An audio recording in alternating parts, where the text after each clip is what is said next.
6 ವರ್ಷಗಳ ನಂತರ ಅಕ್ಟೋಬರ್ 30ರಂದು ದಕ್ಷಿಣ ಕೊರಿಯಾದ ಬ್ಯೂಸಾನ್ ವಿಮಾನ ನಿಲ್ದಾಣದಲ್ಲಿ ಕೊನೆಗೂ ಡೊನಾಲ್ಡ್ ಟ್ರಂಪ್ ಮತ್ತೆ ಶಿ ಜಿನ್ಪಿಂಗ್ ಭೇಟಿಯಾದರು. ಟ್ರಂಪ್ ಚೀನಾ ವಸ್ತುಗಳ ಮೇಲೆ ಭಾರೀ ತೆರಿಗೆಯನ್ನು ವಿಧಿಸಿದ ನಂತರ ವಿಶ್ವದ ಎರಡೂ ಅತಿದೊಡ್ಡ ಆರ್ಥಿಕ ಶಕ್ತಿಗಳ ನಡುವೆ ಸಂಬಂಧ ತೀವ್ರವಾಗಿ ಹದಗೆಟ್ಟಿತ್ತು. ಚೈನಾ ಕೂಡ ಪ್ರತಿಯಾಗಿ ಅಮೆರಿಕದ ಸೋಯಾಬೀನ್ಗಳ ಮೇಲೆ ತೆರಿಗೆ ವಿಧಿಸಿತ್ತು.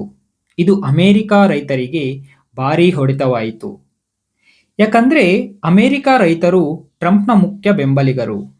ಆದ್ದರಿಂದ ಈ ಭೇಟಿ ಕೇವಲ ಡಿಪ್ಲೊಮಸಿಯಲ್ಲ, ಆರ್ಥಿಕ ಹಾಗೂ ರಾಜಕೀಯವಾಗಿ ಬಹುಮುಖ್ಯವಾಗಿತ್ತು.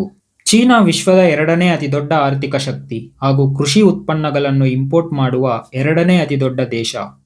ಅಮೆರಿಕದ ರೈತರು ಚೀನಾದ ಮಾರ್ಕೆಟ್ ಮೇಲೆ ಬಹಳ ಮಟ್ಟಿಗೆ ಡಿಪೆಂಡ್ ಆಗಿದ್ದಾರೆ.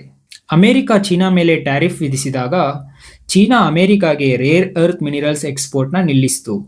ಆದರೆ ಈಗ ಇಬ್ಬರು ಫ್ರೆಂಡ್ಲಿಯಾಗಿ ಭೇಟಿಯಾಗಿದ್ದಾರೆ.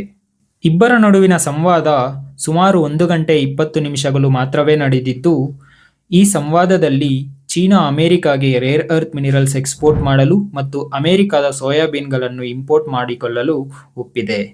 ಚೀನಾದಿಂದ ಅಮೆರಿಕಕ್ಕೆ ಅಕ್ರಮ ಮಾರ್ಗಗಳ ಮೂಲಕ ಬರುತ್ತಿರುವ ಫೆಂಟನಿಲ್ ಎಂಬ ಡ್ರಗ್ ಬಗ್ಗೆ ಟ್ರಂಪ್ ಗಂಭೀರವಾಗಿ ಚಿಂತೆ ವ್ಯಕ್ತಪಡಿಸಿದ್ದರು. ಈ ಫೆಂಟನಿಲ್ ಡ್ರಗ್ಗು ಒಂದು ಪೇನ್ ಕಿಲ್ಲರೇ ಆಗಿದ್ರೂ ಇದು ಓವರ್ಡೋಸ್ ಆದರೆ ಅಡಿಕ್ಷನ್ ಮತ್ತು ಸಾಯುವ ಮಟ್ಟದ ಅಪಾಯಕ್ಕೆ ಕಾರಣವಾಗುತ್ತದೆ. ಅನೇಕ ಅಮೆರಿಕನ್ ಯುವಕರು ಈ ಡ್ರಗ್ಗೆ ಬಲಿಯಾಗುತ್ತಿದ್ದಾರೆ. 2 ಮಿಲಿಗ್ರಾಂ ಮಾತ್ರವೇ ತೆಗೆದುಕೊಂಡರೂ ಮರಣ ಸಂಭವಿಸಬಹುದು. ಇದು ಮಾರ್ಫಿನ್ಗಿಂತ 50ರಿಂದ 100 ಪಟ್ಟು ಹೆಚ್ಚು ಶಕ್ತಿವಾದ ಮದ್ದು. ಟ್ರಂಪ್ 2026 ಏಪ್ರಿಲ್ಗೆ ಚೀನಾ ಭೇಟಿಗೆ ತೆರಳುವ ಯೋಜನೆ ಘೋಷಿಸಿದರು. ಮೀಟಿಂಗ್ ಹೇಗೆ ನಡೀತು ಅಂತ ಮಾಧ್ಯಮಗಳು ಕೇಳಿದಾಗ ಶಿ ಜಿನ್ಪಿಂಗ್ ಜೊತೆಗಿನ ಭೇಟಿ ಬಹುದೊಡ್ಡ ಯಶಸ್ಸು ಎಂದು ಟ್ರಂಪ್ ಸ್ಟೇಟ್ಮೆಂಟ್ ಕೊಟ್ಟ. ಪ್ರತಿ ಸರಿ ಟ್ರಂಪ್ ವ್ಯಾಪಾರ ಮಾತುಕತೆಗೆ ಹೋಗುತ್ತಿದ್ದಾಗ ಬೇರೆ ದೇಶಗಳಿಂದ ಏನಾದರೂ ಪಡೆದುಕೊಂಡು ಬರುವವನಾಗಿದ್ದ. ಆದರೆ ಈ ಬಾರಿ ಟ್ರಂಪೇ ಕೊಟ್ಟು ಬಂದಾಯಿತು. ಈ ಬಾರಿ ಚೈನಾ ಗೆದ್ದಂತಾಯಿತು. ಯಾಕೆ ಚೈನಾ ಗೆಲ್ತು? ಇದಕ್ಕೆ ಉತ್ತರ ರೇರ್ ಅರ್ತ್ ಮಿನರಲ್ಸ್, ಅಂದರೆ 17 ಡಿಫರೆಂಟ್ ಮೆಟಾಲಿಕ್ ಎಲಿಮೆಂಟ್ಸ್. ಇವು ಸ್ಮಾರ್ಟ್ಫೋನ್ಸ್ ಇಂದ ಹಿಡಿದು ಫೈಟರ್ ಜೆಟ್ಸ್ ವರೆಗೂ ಎಲ್ಲ ಕಡೆ ಬಳಸುತ್ತಾರೆ. ಸ್ಮಾರ್ಟ್ಫೋನ್ಗಳು, LED ಸ್ಕ್ರೀನ್ಗಳು, ಡಿಫೆನ್ಸ್ ಮಿಷಿನ್ಸು, ಸ್ಪೇಸ್ ಮಿಷಿನ್ಸು, ಇನ್ನೂ ತುಂಬ ಪಟ್ಟಿ ಮುಗಿಯದು.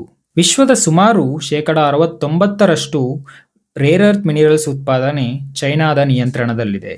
ಅಂದರೆ ಚೈನಾ ಈ ಕ್ಷೇತ್ರವನ್ನು ಸಂಪೂರ್ಣ ಮೊನೋಪಲಿ ಮಾಡಿಕೊಂಡಂತಾಗಿದೆ. ಆದರೆ ಈ ವಿರಳ ಭೂಖನಿಜಗಳ ಪ್ರೊಸೆಸಿಂಗ್ ಅಲ್ಲಿ ಚೈನಾ ಅದರ ಪರಿಸರ ಮೇಲೆ ಭಾರೀ ನಷ್ಟದ ಬೆಲೆ ಕಟ್ಟುತ್ತಿದೆ.